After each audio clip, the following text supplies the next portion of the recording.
So hi world. So for some odd reason this video originally didn't get posted, so I'm re-recording. And I'm spam recording, so if I seem a bit weird, I've been recording for a bit.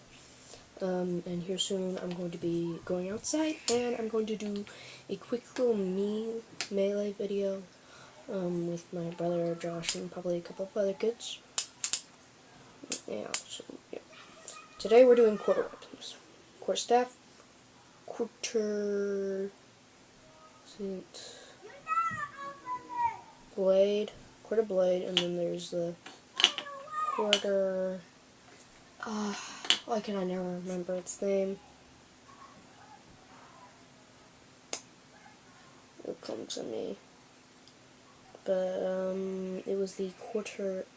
Now we're also going to do spears. So long weapons I'm gonna get is, I guess, is the quarter. I can't remember. I'll talk about it. If you know its name, I don't know. Like, I can't remember its name. So, yeah. Alright, so starting off, we're going to straight into the spear. Thrust weapon, also can be used as a quarter weapon to block and so on and so forth. It is range designed to be thrown, and then you're supposed to go in melee with a sword. But some people do not get the chance to throw a spear, or they bring multiple spears, or they're using addle, which we'll also be talking about, which is what I forgot, but there's still something else that I was forgetting. Alright, so, with the spear, like I said, thrust, quarterstaff style, which is like twirls, multi-person combat. Fairly simple, actually. I should have recorded my first version of this. Oh. So next, we're going addle. So basically, they're short spears. So let's say that I have a Lego spear. My Lego spear is, say, that long. My addle is going to be about that long. Like my addle spear. Now the addle itself is like the throwing item. Like you hook the spear into it and you throw it with the flick of your wrist, and so it's got more momentum than a standard spear, and so a whole heck of a lot more deadly. Right, so next is quarter blade. Alright, so it's two blades connected. Now, certain ones are actually specialty weapons. It's hard to tell a difference. I mean, very hard. But with quarter blades, they usually have a different kind of guard than the specialty weapons. Normally, the specialty weapons have the standard guard, which is angled up or straight. But normal ones usually have the down one. Usually they don't unconnect, but occasionally you'll see some that do. My window's open, so you can hear my brother and Josh outside. But some do connect and unconnect, so it's hard. But usually there's a difference. It's very hard though. If they unconnect, usually they don't have a pommel. Like I believe mine is actually a specialty weapon because it does have a pommel. Yeah. So sorry, this video's gonna be really short because these weapons don't do much. So I'm also gonna include knives. And I can't remember the other quarter weapon, but I'm going on to the next quarter weapon. I can't remember its name. It's like a sharpened quarterstaff. It's shorter. It's usually made out of steel, or it's like a weighted quarterstaff, which is different. But shorter, heavier. It's designed to break. The quarter blade is designed to slice. The spear thrust and penetrate. And so yeah. We're also going to cover short swords and long swords. Alright, so next, quarter staff. The quarter staff is the one of the biggest. It's not the biggest. Usually 2 or 3 yards long. Usually 2 actually. Occasionally 3.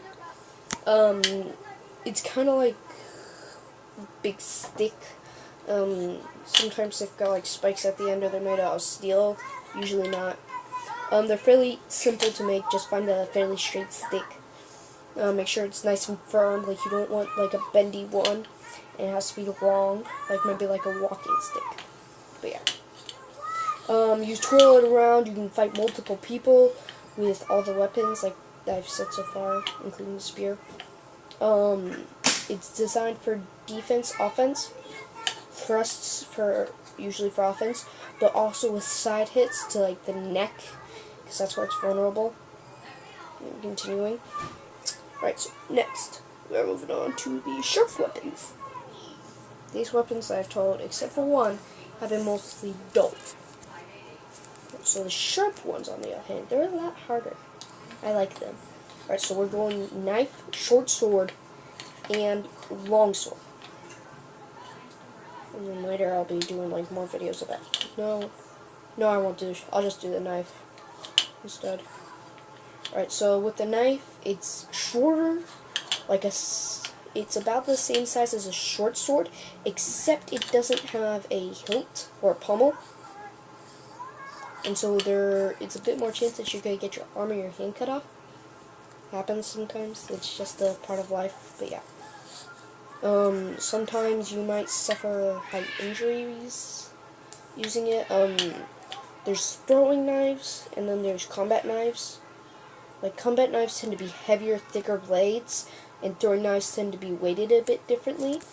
Designed to be thrown, and for the blade to hit like that. Designed to be thrown like that. Boom. And then the blade should twirl if weighed properly, and it should go slunk. Like that. Alright. So that's not the end of the video. No. Alright, so I'm going to go into use. Like with the spear you usually have a shield and a backup weapon. So like spears, again, thrusty, stab. They don't go too well with shields, which is why you usually have a backup weapon, but what you do is to protect yourself from return spear fire, you'll bring your shield, you throw it, and then the very front of the line like the line of warriors, will put their shields in front of them, and the rest will put their shields up high.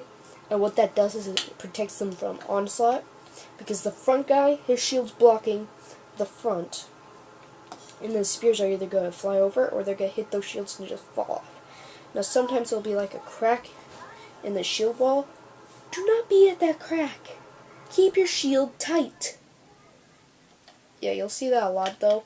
Like you'll see like in combat, you'll see like arrows will rain down, and there'll be like a tiny little crack that they can get through, and it's just like, ugh, because they have more momentum. And also, with spears, it's the same thing, except they have about the same because their weight's greater. They don't have as much range, but their momentum falters less because they're heavier weight. Again, so bows and arrows and spears are about equals. Let's get your friend bows and arrows. If you got archers against you, you want to use archers. Because if you're going to try shooting down with spearmen, they're just going to snipe them before they even get close. But yeah, it all depends on the playing field. Quarter blades, quarter staffs, can't remember the other quarter weapon. Again, twisting circles. Circles, thrusts, and cuts. You don't usually do like fakes because they're very hard. You might do like a double up combo. Like you might hold it straight and then you might go like that, except both sides. Like alternate, like boom, boom, boom, boom, boom, boom. Like that. And so that works sometimes, sometimes not. Or you might go very hard to block after a bit. Eventually those fast movements, eventually the guy's not going to be able to keep pace. But if they do retaliate, you're usually fairly open. But again, with the quarter blade though, it's a bit wider. With the ones that you can unconnect, you can like thrust. They're a bit easier to wield. And so yeah, that's that. Alright, so I think that's it. Alright, yeah. Alright, so don't forget to leave a like on the video, subscribe, and watch my other videos. And guess what? You're not gonna answer that, I know. Alright, so my videos have been becoming more popular, And so I'm going to try to get more up before my mom cuts the internet, because they're getting a bit more popular. Yeah. See ya!